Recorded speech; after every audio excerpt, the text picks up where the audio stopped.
Hello friends, आज हम mode of DNA replication पढ़ेंगे। तो ऐसा माना जाता था कि 3 मोड ऑफ डीएनए रिप्लिकेशन होते हैं, conservative, semi conservative and dispersive. तो वन बाय वन हम स्टडी करते हैं। तो कंजर्वेटिव मोड ऑफ रिप्लिकेशन क्या रहता है कि उसमें जो पैरेंटल डीएनए है वो डायरेक्टली रैंडमली वो सिंथेसाइज होता है, ऐसा बोला जाता था।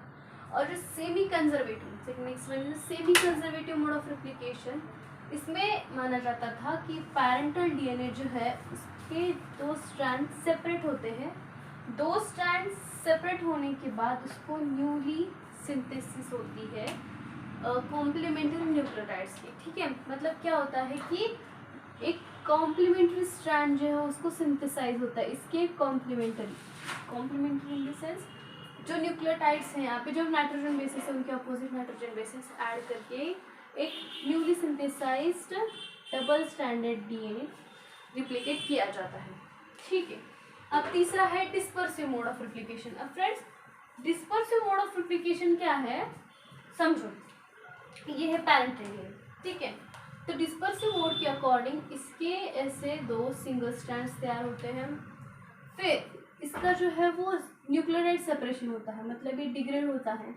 ठीक है, ऐसे न्यूक्लियोटाइड्स तैयार होते हैं।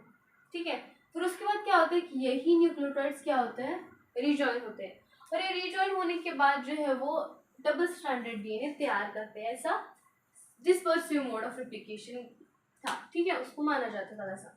अब आज के इसमें एक्सपेरिमेंटली प्रूफ किया गया semi conservative mode of replication study किया जाता है, जो कि मिचेल्सन एंड स्थाल एक्सपेरिमेंट से प्रूफ हुआ था।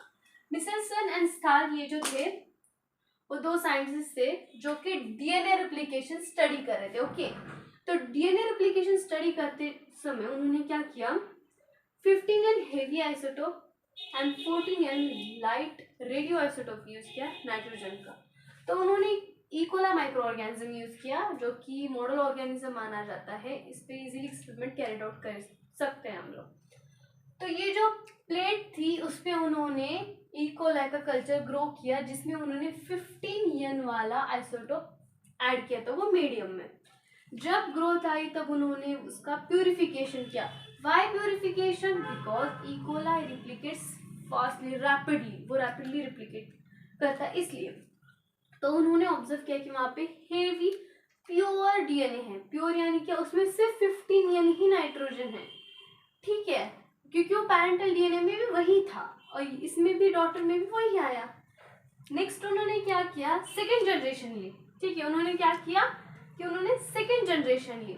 उसमें उन्होंने क्या किया कि यहाँ पे 14N जो आइसोटोप है वो ऐड किया।